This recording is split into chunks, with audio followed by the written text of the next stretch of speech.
Huh, that's pretty neat. People don't realize, we don't realize how much, oh, my battery's getting low, how much work there is even to a simple egg for breakfast or egg. Lassitter took good care of his chickens, his hens.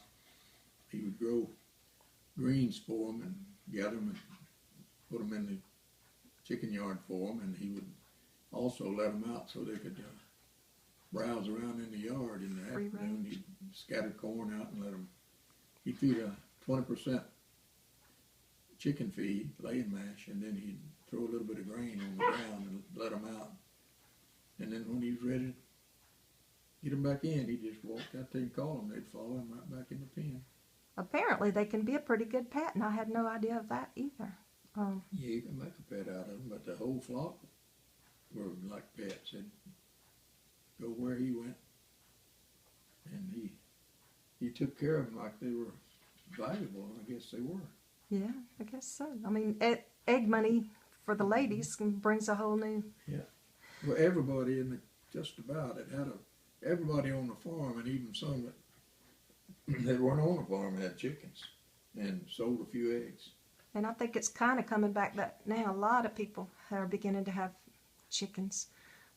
And one lady was talking about how you need to keep everything around them clean.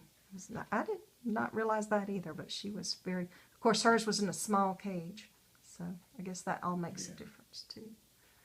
So that we had several pretty big customers. I call it big. They weren't not compared to today's egg farms. The Novotnys had several hundred layers. I think 600 or so. Most everybody just had a few. We'd get 1 or 2 cases of eggs at most places. Some would have a few more. We didn't really have that many, but they stayed with it a long time. They just gradually, one at a time, they'd get out of it until there was none left. well, by chance, do you remember anyone coming up in a carriage or a horse on a horseback? Yeah, no, it wasn't a carriage. It was a one-horse wagon. One horseback. Mr. Blackburn, Frank Blackburn's daddy, Mrs. Iva Blackburn's father. And what was the other one's name, the other Miss Blackburn? Her husband's father had I don't remember his name right now, but he'd drive to town and with a one-horse wagon, and he'd back that wagon up just like he could back that horse up and put that wagon square up against the door just like with a pickup. And the horse would stand there and hold it pushed back against the building until he was ready to go.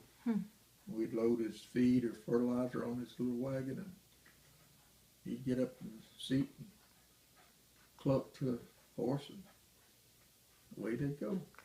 So how big would that wagon have been? About? Oh, it was a Truck bed size? yeah, probably it was a 4-wheel wagon.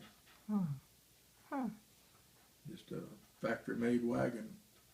It was getting old already, but you just had one horse, and that horse was do everything he told him. He could, if he needed to move to the right, he'd sidestep to the right or to the left and get the wagon square, and then he'd just back straight up to the door. And I don't know what he told him, but he'd stand there leaning, holding it against the building. Pretty smart. Smart. And he didn't ever walk away until he got up there and told him he's ready to go.